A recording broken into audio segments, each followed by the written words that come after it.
에서 24절 말씀입니다. 구약성경 546쪽입니다.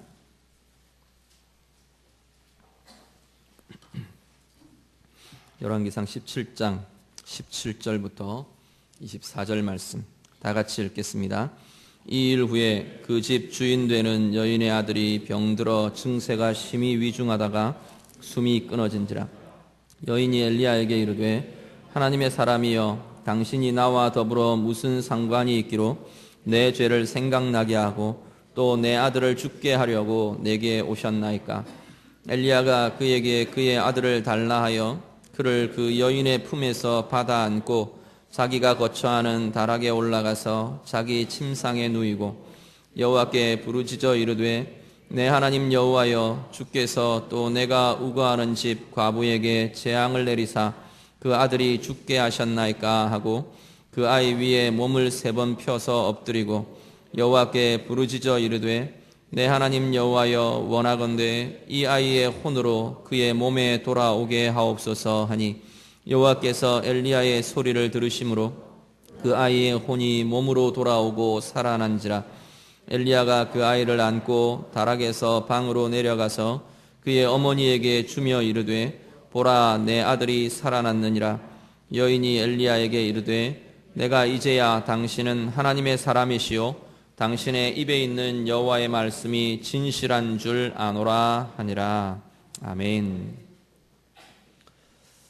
지난주에 이어서 하나님께서 시돈 땅 사르밧 과부의 집에 역사하셨던 은혜의 현장을 함께 묵상하기를 원합니다. 오늘 본문의 처음을 보면 이 일 후에라는 말로 오늘 본문이 시작됩니다. 이 일 후에라는 것은 앞에 이루어진 사역들과 연결되어서 오늘의 사역, 오늘의 일이 진행되는 것을 말씀을 해주고 있습니다. 앞에 나온 내용들을 이렇게 보면 우리가 지난주 보셨던 것처럼 하나님께서 엘리야 선지자를 통해서 사르밧의 여인의 집, 이 과부의 집에서 가뭄과 기근을 이길 수 있도록 하나님께서 하나님의 은혜가 그 가정 가운데 임했던 그 일을 이야기를 합니다. 그 일 후에 하나님께서는 이 가정에 또 다른 일, 또 다른 사역을 하나님께서 진행시켜가고 계시는 것을 보게 됩니다. 우리가 이렇게 우리 인생을 살아가면서 때때로 우리가 만나는 것이 참 평안하고 이렇게 하나님 주시는 평탄함, 순탄함, 그런 것을 만나기도 하고요. 어려움과 풍랑과 같이 막 어려운 고비들을 만나기도 합니다. 그 고비가 한 고비 지나가면 또 평안이 찾아오고 이제 좀 괜찮다, 이것이 계속됐으면 좋겠다, 그런 마음들이 우리 가운데 있곤 합니다.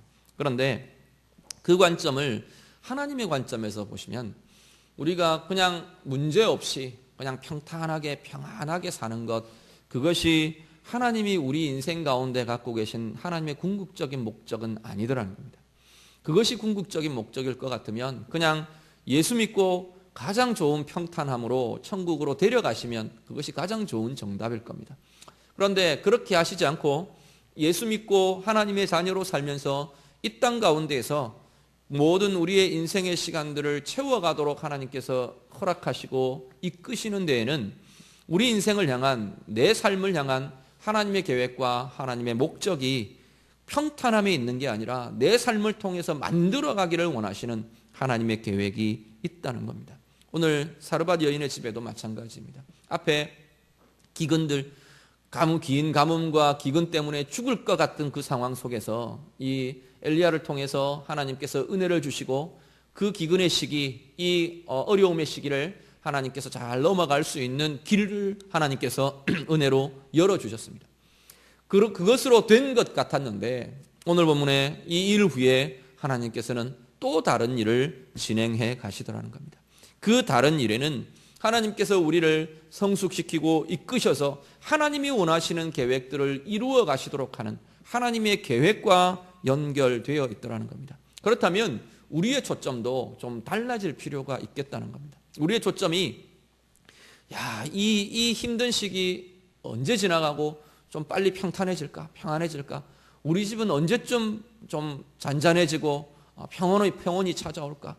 난 내 인생은 언제쯤 길이 활짝 넓게 열려질까? 그 상황에만 우리의 모습, 우리의 눈이 초점 맞추어지는 것이 아니고 상황 주어지는 상황 속에서 하나님이 내게 다루기를 원하시는, 하나님이 진행해 가고 계시는 하나님의 일하심, 하나님의 계획이 뭔가를 보려고 하는 것이 우리에게 필요한 모습일 거라는 겁니다.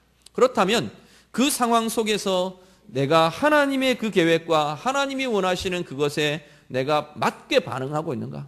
바르게 반응하고 있는가? 그 상황들, 전개되어 가고 내게 일어나고 있는 상황들 속에서 나는 건강하게, 건전하게 정말 하나님이 원하시는 반응들을 내가 하고 있는가? 그것이 우리가 맞추어야 할, 우리 상황과 우리의 삶에 대해 우리가 맞추어야 할 초점이 될 줄로 믿습니다. 오늘 사르밧 여인의 집에 하나님께서 이런 상황들을 주십니다. 상황은 어떤 상황이냐면 17절에 나온 상황입니다. 17절 말씀 우리 같이 한번 읽겠습니다. 다 같이 읽습니다. 이 일 후에 그 집 주인 되는 여인의 아들이 병들어 증세가 심히 위중하다가 숨이 끊어진지라. 아멘.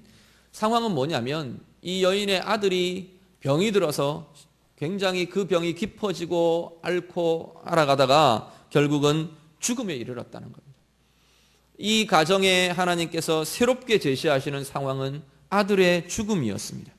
이 엘리야가 이 가정에 머물고 있는 동안 이 아들이 병들어서 죽게 되는 이 상황을 통해서 우리가 오늘 본문 전체를 이렇게 보면 단지 사르밧 여인과 사르밧 여인의 가정만 하나님께서 다루시는 게 아니고 사르밧 여인, 그리고 사르밧 여인의 가정, 그리고 엘리야에게도 동일하게 이 상황을 통해서 하나님께서 다루시고 계시는 그 모습을 우리가 보게 됩니다. 오늘 본문 통해서 사르밧 여인에게 하나님께서 어떻게 그 생애를 이 아들의 죽음을 통해서 다루시는지, 또 엘리야에게는 어떻게 하나님께서 다루고 계시는지, 형태가 좀 다르지만 각각 하나님께서 일하고 계시는 그 모습을 우리가 함께 보게 되기를 원합니다.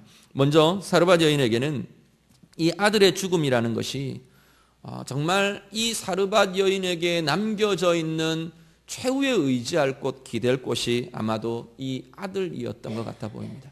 지난 본문에 보시면 이 굶주려 죽어갈 때 이제 이건 마지막 먹고 아들하고 털어먹고 그냥 죽으려고 한다, 그렇게 말할 때조차도 아마 도움을 구할 데가 없었던 것 보면 이 여인에게는 더 이상 아무런 기댈 곳이 없었던 것 같아 보입니다.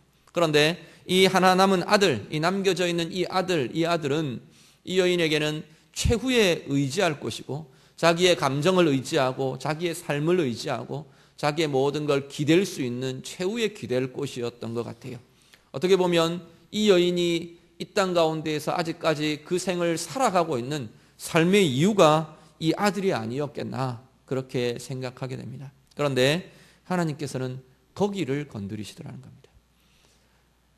내가 마지막 남아있는 가루 한 움큼, 기름 조금 이것 해서 떡 해가지고 하나님 요구하시는 대로 내어드렸다는 겁니다. 내어드려서 하나님이 또 은혜를, 그걸 통해서 은혜를 갖게 하셨어요. 그러면 된 것 같은데, 우리 마음에 여기까지면 된 것 같은데 하나님께서 좀 더, 한 발 더, 한 번 더 그렇게 요청을 하시더라는 겁니다. 이거는 하나님, 요거는 내가 건드릴 수 없는 것입니다. 이거는 내 뺏어가면, 이거는 아니면 하나님 건드리시면, 아니면 이거는 내가 내 손에서 놓으면 나는 이 세상 못 삽니다. 그렇게 말하시는 그 자리를 하나님이 그것까지도 하고 건드리시더라는 겁니다. 우리 말씀 한 구절 같이 보시죠. 마태복음 18장 21절에서 22절 말씀. 18장 21절과 22절 말씀 우리 다 같이 읽습니다. 그때 베드로가 나와 이르되 주여, 형제가 내게 죄를 범하면 몇 번이나 용서하여 주리이까? 7번까지 하오리이까? 예수께서 이르시되 내게 이르노니 7번뿐 아니라 7번을 70번까지라도 할지니라. 아멘.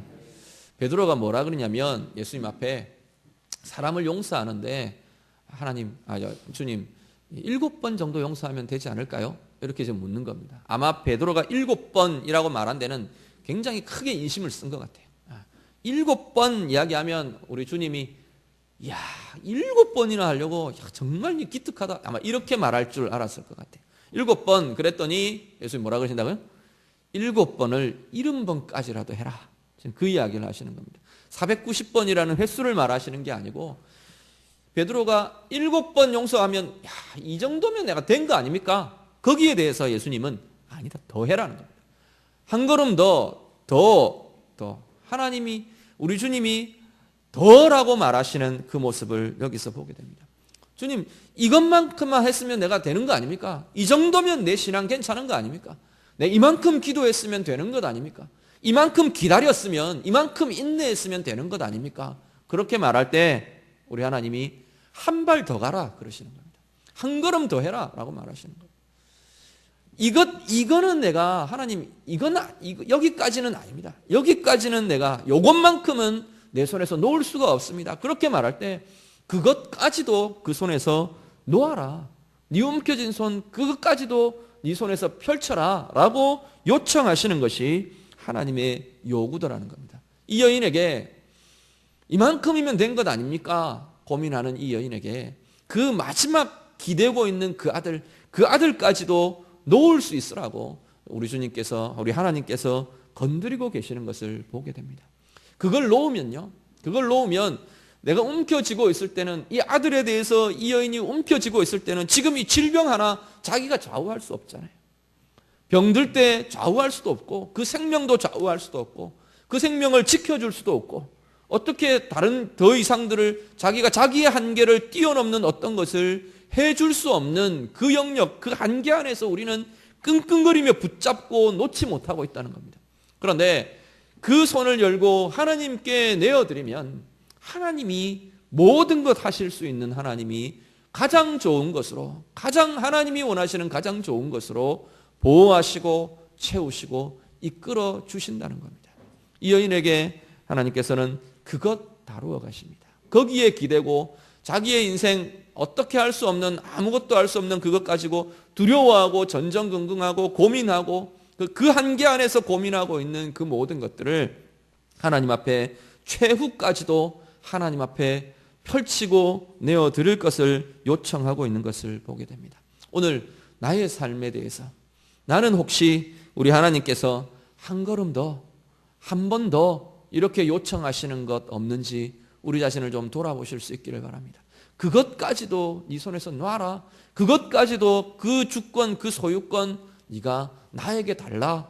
하나님이 요청하시는 것 어느 자리인지 우리가 한번 돌아보실 수 있기를 바랍니다. 하나님 내 가정의 안정 이것은 내가 놓을 수 없습니다. 놓을 수 없습니다 그러는데 내가 어떻게 할 수도 없는 것이 사실은 우리의 한계거든요. 하나님 앞에 내어드림으로 또 다른 하나님의 은혜, 하나님의 권세를 경험할 수 있는 우리의 삶이 되실 수 있기를 간절히 바랍니다. 그리고 또 하나 하나님께서 제시하시는 것은 이 하나님의 제시함에 대해서 이제 오늘 본문에 보면 이 여인의 반응이 나옵니다. 여인의 반응 18절 우리 한 번 더 같이 읽겠습니다. 18절 말씀 같이 읽습니다. 여인이 엘리야에게 이르되 하나님의 사람이여 당신이 나와 더불어 무슨 상관이 있기로 내 죄를 생각나게 하고 또 내 아들을 죽게 하려고 내게 오셨나이까. 아멘. 여인이 이 아들의 죽음이라는 어려움에 딱 직면하면서 이 엘리야에게 반응을 보입니다. 뭐라고 반응하냐면 그냥 전체로 보면 원망입니다. 당신 때문에 내 아들 죽었습니다. 지금 그 이야기를 하는 겁니다. 당신이 왜 우리 집에 오셔가지고 하나님의 손이 이 아들을 치게 만드십니까? 말하자면 이제 그겁니다. 하나님의 주권이 결국은 이 아들을 데려가시는데 당신이 우리 집에 와가지고 죄도 생각나게 하고 또 이 아들의 죽음이 하나님의 다루심으로 죽음이 오도록 그렇게 우리 가정에 이런 어려움들을 주셨습니까? 이 여인이 지금 그렇게 따져 묻는 겁니다. 그런데 이것이 그냥 표면으로만 보면 원망의 내용입니다. 원망의 내용 같아 보이는데 그 이면에 들어있는 이 여인의 엘리야를 향한 이 고백은 어떤 것이 들어있냐면 이 아들의 죽음에 이 아들의 생명의 주권이 하나님께 있다는 것을 간접적으로 고백하고 있는 내용이 되기도 합니다. 당신이 우리 집에 오면서 하나님의 사람 당신이 우리 집에 오면서 이 일이 일어났습니다. 그 이면은 하나님의 손에 이 아이의 생명, 이 아이의 죽음이 하나님의 손에 달려 있는 것이다 라는 간접적인 고백을 하고 있는 겁니다. 그러면서 이 여인이 뭐라고 말하느냐면, 왜 이 당신이 우리 집에 오셔가지고 이 아이의 죽음과 이 상황과 이것들을 통해서 내 죄를 생각나게 하십니까? 그렇게 말합니다. 이 상황들을 보면서, 하나님의 개입하심을 보면서, 하나님의 선지자가 그 가정 가운데 온 것을 보면서 이 여인의 마음에 자기 자신의 죄가 드러나고 죄가 생각났다라고 지금 고백하고 있는 겁니다. 우리 누가복음 5장 8절 말씀, 우리 한 구절 더 같이 보시죠. 누가복음, 신약성경 누가복음 5장 8절 말씀입니다. 같이 읽습니다. 시몬 베드로가 이를 보고 예수의 무릎 아래에 엎드려 이르되 주여 나를 떠나소서 나는 죄인이로소이다 하니. 아멘. 시몬 베드로가 이제 예수님이 쭉 말씀을 가르치시고 천국 복음을 전하시고 행하시고 이러시면서 베드로가 고기 잡던 그 현장에 예수님이 오신 겁니다. 오셔서 배를 좀 빌려달라, 배를 좀 띄워라, 그리고 배에 타셔서 올라타셔서 말씀을 쭉 다 전하셨어요. 하고 이제 내려오시는데 이 베드로가 주님 앞에 엎드립니다. 하나님의 나라의 가르치심, 하나님 나라가 임한 모습, 예수님을 통해서 경험하고 듣고 깨닫고 보면서 이 베드로가 뭐라고 고백하느냐면, 주님 나를 떠나주십시오, 그렇게 이야기합니다. 왜 우리 같으면 주님을 붙들어야 될 것 같은데 떠나주십시오 지금 요청하는 겁니다. 그 왜라고 말하냐면, 내가 죄인입니다. 나는 죄인입니다. 내가 가진 이 죄 때문에 당신을 감당할 수 없기 때문에 주님 떠나달라고 지금 요청하는 이 베드로의 모습을 봅니다. 베드로뿐 아니라 하나님의 사람들이 하나님의 개입하심, 내 인생에 대한 하나님의 개입하심, 하나님의 임재, 하나님 드러내심, 그것을 경험하면서 많은 하나님의 사람들이 자기의 죄를 보았던 것을 보게 됩니다. 자기 죄를 보면서 나는 죄인입니다. 구약의 사람들은 주로 고백하기를 큰일 났다, 화로다, 내가 죄인이면서 하나님을 보게 되었다, 이제 나는 망하게 되었다, 나는 죽게 되었다, 그런 고백들을 하는 것을 보게 됩니다.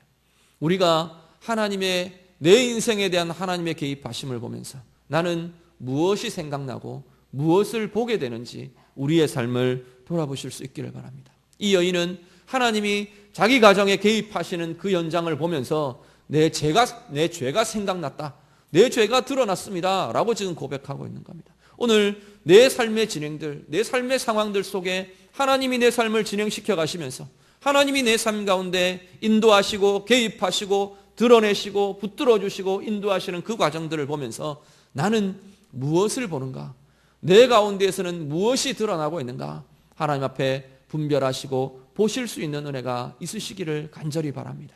어떤 분들은 그 상황 속에서 내 가운데 있던 죄들이 드러나기도 할 거고요. 또 하나 어떤 부분에서는 하나님이 내 가운데 간섭하시고 개입하시는 하나님의 능력이 드러나서 하나님의 능력을 보게 되기도 하고요. 또 어떤 면에서는 이 과정을 통해서 하나님께서 준비시키시고 제시하시고 이끌어 가시는 하나님의 비전을 보게 되기도 하더라는 겁니다. 하나님 앞에서 내 삶의 모든 여정들 가운데 하나님의 개입하심을 우리가 보면서 하나님의 일하심, 하나님의 비전들, 또 내 가운데 해결해야 할, 풀어가야 할 죄의 모습들 하나님 앞에 풍성하게 충분하게 다루어 가시는 은혜가 우리 가운데 있으시기를 간절히 바랍니다. 그리고 하나님께서 이 사르밧 여인과 그 가정만을 이렇게 다루실 뿐 아니라 엘리야를 다루고 계시는, 이 본문에서 다루고 계시는 모습들을 보게 됩니다. 오히려 전체 내용의 이렇게 흐름들을 보면 사르밧 여인에 대한 초점보다 오히려 엘리야를 하나님께서 어떻게 다루시는지, 엘리야가 이 상황을 통해서 무엇을 보게 되고 또 무엇을 붙들게 되는지, 물론 사르밧 여인의 입을 통해서 많이 고백하게 합니다. 그 과정 속에서 엘리야가 준비되어야 될 모습들에 대해서 보여주고 있는 것을 보게 됩니다. 사실상 이 엘리야는 굉장히 갑자기 이 성경의 전면에 등장하게 됩니다. 갑자기 등장하면서 하나님께서 다루어 가시는 정말 극적인 힘과 권세들을 나타내게 되는데, 하나님께서는 이 사건을 통해서도 엘리야를 준비시키시고 엘리야가 스스로 자기가 어떤 존재인지를 확인하게 하시는 그런 경험들을 보게 하는 것을 보게 됩니다. 보면 먼저 엘리야를 하나님께서 은혜의 통로로 사용하시는 것을 보게 됩니다. 우리 말씀 한 번 더 같이 보실까요? 20절 말씀. 오늘 본문 말씀 열왕기상 17장 20절 말씀 다 같이 읽겠습니다. 같이 읽습니다. 여호와께 부르짖어 이르되 내 하나님 여호와여, 주께서 또 내가 우거하는 집 과부에게 재앙을 내리사 그 아들이 죽게 하셨나이까 하고, 이게 지금 엘리야의 기도입니다. 뭐라고 첫 기도를 시작을 하느냐면, 하나님, 내가 이 집에 머물고 있습니다. 지금 그 이야기입니다. 내가 이 집에 머물고 있는데 내가 머무는 곳, 이 집을 하나님께서 왜 슬픔과 비극으로 다루십니까? 왜 내가 우거하는 이 집, 내게 집을 제공해주고 먹을 것을 제공해주고 이 가뭄의 기간 동안 내게 양식과 은혜를 주고 있는 이 가정에 이런 아들의 죽음이라는 비극을 하나님께서 주십니까? 지금 이 간구를 이 엘리야가 하나님 앞에 하고 있습니다. 그런데 이 모습에서 전체를 우리가 보면 하나님께서는 이 엘리야를 이 가정의 비극의 원인이 아니라 진정한 은혜, 진정한 하나님의 권세, 하나님의 은혜의 통로로 쓰시고 계시는 것을 보게 됩니다. 하나님의 사람 엘리야가 이 가정 가운데 들어오면서 이 엘리야를 통한 하나님의 임재와 하나님의 개입이 이 가정 가운데 나타나는데, 그것이 하나님이 쓰시는 은혜의 통로가 되더라는 겁니다. 말씀 한 구절 더 같이 보시죠. 사무엘하 6장 10절과 11절 말씀입니다. 사무엘하 6장 10절 11절 우리 다 같이 읽습니다. 다윗이 여호와에게를 옮겨 다윗성 자기에게로 메어가기를 즐겨하지 아니하고 가드 사람 오벳 에돔의 집으로 메어간지라. 여호와의 궤가 가드 사람 오벳 에돔의 집에 석 달을 있었는데 여호와께서 오벳 에돔과 그의 온 집에 복을 주시니라.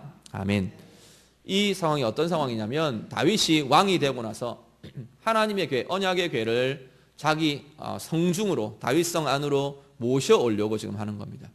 보니까 이 블레셋에게 빼앗겼다가 돌아오는 과정 중에서 아직 성소가 마련되지 않고 하나님이 원하시는 그런 장소들이 마련되지 않아서 그냥 산촌에, 시골에 이렇게 처박혀 있는 언약궤를 이제 모셔 올라오는 겁니다. 그런데 이걸 가져오는 과정에서 이 다윗과 제사장들이 실수를 했어요.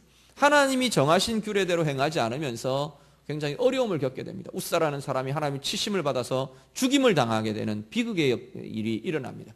그걸 보고 다윗이 한편으로는 화도 나기도 하고, 누구한테 화가 나는지 모르겠어요. 하나님께도 좀 원망이 있기도 하고, 그 과정 중에 나타났던 부분에 화도 일어나고, 또 한편으로는 두려움도 있었던 것 같아요.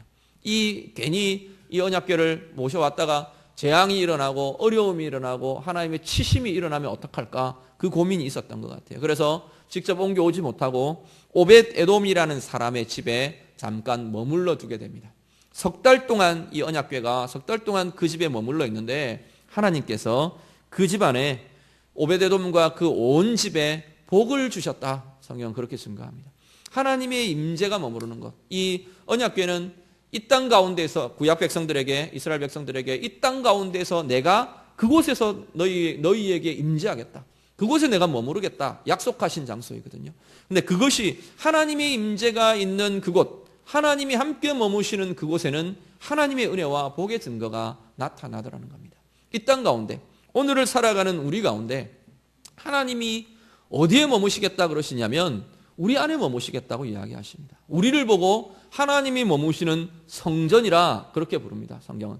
그래서 우리가 바꾸어 말하면 하나님이 머무시는 성전인, 하나님의 임재가 있고 하나님이 함께 머무시는 그 성전인 우리가 가는 곳마다, 우리가 머무는 곳마다, 우리가 서는 곳마다, 디디는 곳마다 하나님의 임재와 하나님의 개입하심이 나타나는 통로가 되는 이들이 바로 오늘 우리들이라는 겁니다.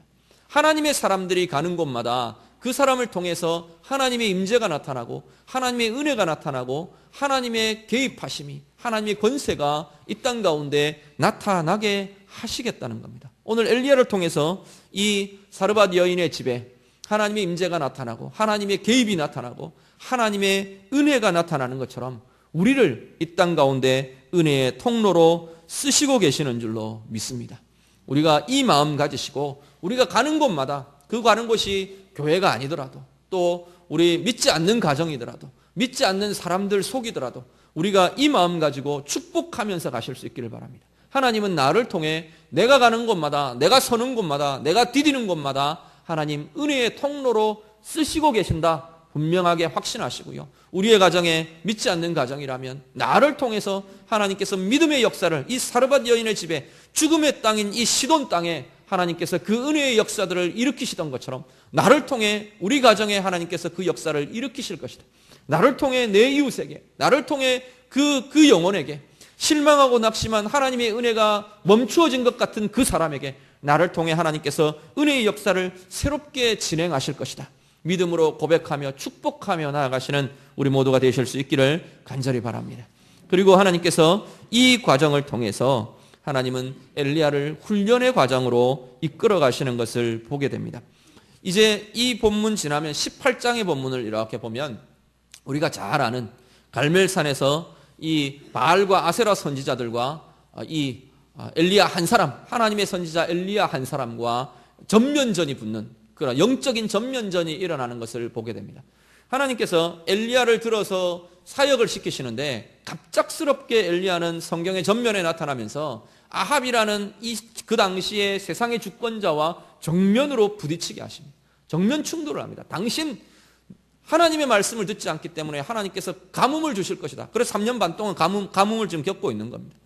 당신들 하나님을 떠난 우상 숭배하는 선지자들 다 불러 모아라. 하나님의 선지자 나 하나 대표로 나가겠다. 그리고 이제 18장에 전면전이 일어날 것입니다. 그런데 그 과정 가운데에서 하나님께서는 엘리야에게 또 다른 확신이 필요하고 또 다른 하나님의 권능의 체험이 필요하고 하나님께서 어떻게 자기를 쓰기를 원하시는지 그 확신들, 그 하나님의 약속들, 그것이 좀 더 필요했던 것 같아요. 오늘 본문을 통해서 하나님께서는 그것들을 계속 확인시켜 가고 계시는 것을 보게 됩니다. 18절 말씀에 엘리야가 이 여인의 입으로 하나님의 사람이여 라고 부릅니다. 하나님의 사람이여, 당신이 이곳에 오면서 하나님이 이렇게 우리 가운데 개입하시는 이 일이 일어났습니다 라는 이 사르밧 여인의 입술을 통해서 고백을 듣게 합니다. 엘리야는 바로 하나님께서 자신을 쓰고 계신다는 사실을 이 과정을 통해서 다시 확인하고 다시 하나님 앞에 붙들리고 다시 하나님 앞에 자기를 드리며 간구하고 있는 것을 보게 됩니다. 22절 말씀 우리 한번 볼까요? 같이 읽겠습니다. 22절 다 같이 읽습니다. 여호와께서 엘리야의 소리를 들으심으로 그 아이의 혼이 몸으로 돌아오고 살아난지라. 아멘. 엘리야는 하나님께서 나를 통해서, 내 기도를 통해서, 나의 간구를 통해서 하나님께서 이 일을 일으키시는구나 체험하게 하십니다. 22절 말씀 보면 아이의 혼이 몸으로 돌아오고 살아났다 증거하는데 그 아이가 다시 생명 얻고 살아난 직접적인 원인을 뭐라고 이야기하느냐면 엘리야의 소리를 하나님께서 들으셨기 때문이라 말씀합니다. 하나님의 사람의 기도와 간구와 하나님 앞에서 행하는 그것들을 하나님이 보시고 들으셨다는 겁니다. 엘리야의 입장에서 하나님이 나의 기도를 들으시고 나의 간구를 들으시고 나의 하나님을 향한 이 마음, 이 소원들을 하나님께서 들으시고 사용하셨구나. 그래서 이 아이의 생명을 살리셨구나. 자기를 생명의 통로로 쓰시는 하나님의 일하심을 이 엘리야가 경험하는 겁니다. 이 경험을 통해서 더 큰 확신으로, 더 큰 권능으로 나아갈 수 있는 힘을 주고 계시는 것을 보게 됩니다. 한 가지 더 보시면요, 엘리야를 어떻게 훈련시키시느냐. 24절 말씀 같이 읽습니다. 시작. 여인이 엘리야에게 이르되 내가 이제야 당신은 하나님의 사람이시요 당신의 입에 있는 여호와의 말씀이 진실한 줄 아노라 하니라. 아들이 살아나고 나서 이 여인이 엘리야 앞에서 고백을 합니다. 당신이 정말로 하나님의 사람인 것을 내가 이제 알겠습니다. 고백을 합니다. 그리고 또 하나 뭐라고 고백하느냐면 당신 입에 하나님이 두신 여호와의 말씀이 진실되게 이루어지는 줄을 이제 내가 알겠습니다. 지금 그 이야기를 하는 겁니다. 당신이 입으로 말하시는 것, 하나님의 말씀으로 말하시는 것, 그것은 하나님이 그야말로 진실되게 이루어 주시는 줄을 내가 알겠습니다. 그 이야기를 하는 겁니다. 엘리야 입장에서 자신의 입으로, 엘리야 자기의 입으로 선포하는 하나님의 말씀이 이건 하나님께서 이루시는 통로가 된다. 내게 주신 말씀, 내게 선포하게 하신 말씀, 그것은 하나님이 이루신다라는 확신을 엘리야로 하여금 갖게 하시는 과정으로 쓰고 계신다는 겁니다. 오늘 우리의 삶 가운데 하나님께서는 어떤 훈련을 하고 계시는가? 내 삶의 여정 가운데 하나님은 나를 어떻게 훈련시키시고 계시는가 우리가 찾으시고 보실 수 있기를 바랍니다. 때로는 어려움의 과정으로, 때로는 아픔의 과정들을 통해서 하나님께서는 나를 무엇으로 어떻게 훈련시키고 계시는가, 이 삶의 과정이 하나님께서는 나를 어떻게 쓰시기 위해서 훈련하고 계시는 과정인가, 우리가 그 관점으로 우리의 삶을 더 깊이 더 힘있게 보실 수 있기를 바랍니다. 많은 경우 어려움을 통과하고 나면 그 어려움을 통해서 하나님께서는 그 어려움을 잘 견디고 잘 훈련받은 사람을, 동일한 어려움을 가진 사람들을 돕고 일으키고 세워가는 하나님께서 사역의 과정으로 쓰시는 것을 보게 됩니다. 육신의 어떤 어려움 속에서 내가 치유를 얻고 힘을 얻고 하나님이 회복시키신 경험을 가진 사람들은 동일한 비슷한 어려움을 가진 사람들, 비슷한 고민과 고통을 가진 사람들에게 위로가 되어주는 것을 보게 됩니다. 하나님께서 정말 나를 극적으로 여러 가지 상황 속에서 하나님께서 극적으로 부르시고 생명의 자리에 이르게 하시고 복음과 생명과 하나님의 나라를 그렇게 얻게 하신 그러한 사람들, 그런 은혜의 경험이 있는 사람들은 정말 믿지 않고 냉랭하고 아주 마음이 닫혀 있는 사람들에게 정말로 나를 이렇게 부르시더라 라는 복음의 증거자, 생명으로 이르는 통로로 하나님께서 증거자로 사용하시는 것을 숱하게 보게 됩니다. 지금 내가 겪고 있는, 내가 경험하고 있는 나의 삶의 여정은 하나님께서 어떻게 무엇을 훈련하고 계시는 과정인가, 우리 자신들을 돌아보실 수 있기를 바랍니다. 그것을 볼 수 있으면 그것은 나의 앞으로의 내 삶의 비전이 될 줄로 믿습니다. 하나님께서 어떻게 쓰실 것이라는 그 계획들을 내다볼 수 있는 통로가 될 것입니다. 하나님 앞에서 귀하게 훈련받고 하나님의 손에 쓰임받는 복된 주의 백성들 다 되실 수 있기를 간절히 바랍니다. 마지막 한 가지, 오늘 이 엘리야를 통해서 하나님께서는 그 가정의 생명의 통로로 사용하고 쓰고 계시는 것을 보게 됩니다. 우리 21절 말씀 우리 한 번만 더 같이 읽으시죠. 21절 같이 읽습니다. 그 아이 위에 몸을 3번 펴서 엎드리고 여호와께 부르짖어 이르되 내 하나님 여호와여 원하건대 이 아이의 혼으로 그의 몸에 돌아오게 하옵소서 하니 아멘. 엘리야가 어떻게 하느냐면 이 아이를 안고, 죽은 아이의 시신을 안고 자기가 머물던 다락방으로 올라갑니다. 펴놓고 그 아이 몸 위에 자기 몸을 겹쳐서 엎드립니다. 모르겠어요. 요즘 같으면 막 그 인공호흡을 했을지 모르겠어요. 마우스 투 마우스 하고 막 이렇게 막 이랬을지도 모르겠어요. 이 엘리야의 간절한 이 안타까운, 이 생명에 대한 안타까움이 이렇게 표현되고 있습니다. 그 아이의 몸에 겹치고 혹이라도 자기의 체온으로 이 아이의 체온이 돌아오게 할까 겹치고 또 일어나고 기도하고 간구하고 또다시 그 아이를 부둥켜 안고, 이 엘리야의 이 모습들을 그대로 표현해 주고 있습니다. 하나님께서 그 엘리야의 마음, 그 엘리야의 기도를 들으셨더라 그렇게 말합니다. 이 안타까워하는 이 가정을 향한, 이 사르밧 여인을 향한, 이 아이의 생명을 향한 이 안타까운 몸짓이, 이 안타까워하며 하나님 앞에 고백하고 간구하고 선포하는 이 고백과 간구가 하나님이 들으시더라는 겁니다. 그런데 이 간구와 이 안타까운 몸짓은 단지 엘리야의 것만은 아닌 것 같아 보입니다. 엘리야를 통해서 하나님께서는 당신의 마음을 표현해 주고 계시는 것을 봅니다. 이 죽어있는 땅, 사르밧의 땅, 시돈의 땅, 우상숭배의 땅, 죽음의 땅, 더 나아가서 가나안 전역에 이 하나님이 구별하신 그 땅 가운데에도 이 죽음의 기운이 팽배해져 있고 차지하고 있는 그 시대의 그 상황 속에 하나님께서는 당신의 안타까움을 이 엘리야를 통해서 보여주고 계신다는 겁니다.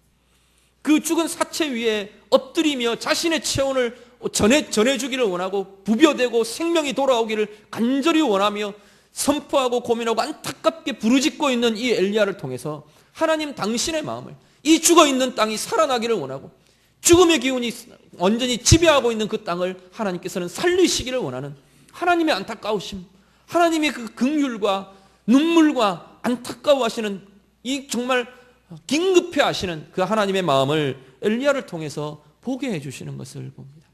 그 엘리야의 그 모습을 하나님께서는 쓰시더라는 겁니다.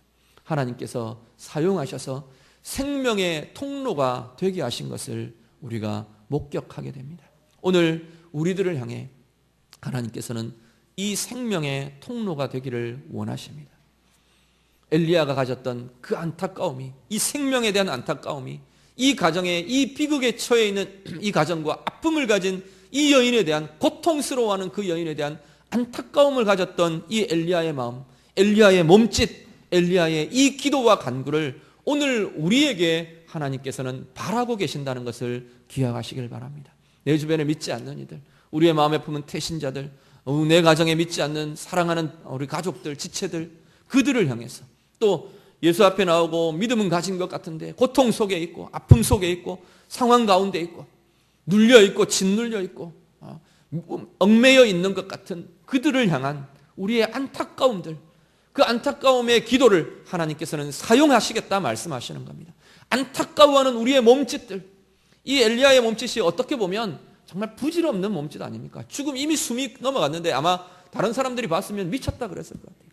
왜 그러느냐, 끝났다, 그렇게 말했을지도 모릅니다. 그런데 이 부질없어 보이는 것 같은 이 안타까운 이 몸짓을 하나님이 쓰시더라는 겁니다.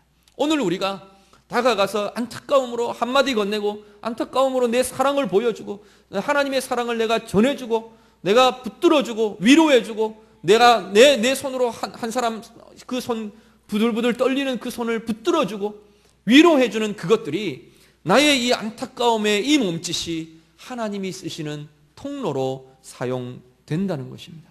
오늘 하나님 앞에서 우리가 이 생명의 통로로 죽어있는 자들을 살리고 또 무너져 있는 자들을 일으키는 생명의 통로로 쓰임받는 우리 모두가 되실 수 있기를 간절히 바랍니다. 하나님이 원하시는 그 하나님의 마음 품고 안타까워하는 우리의 몸짓과 우리의 말과 우리의 간구와 기도가 하나님이 그들 가운데 생명을 불어넣으시는, 하나님의 생명, 하나님의 은혜를 불어넣으시는 아름다운 통로로 쓰임받는 복된 이들 되실 수 있기를 간절히 바랍니다.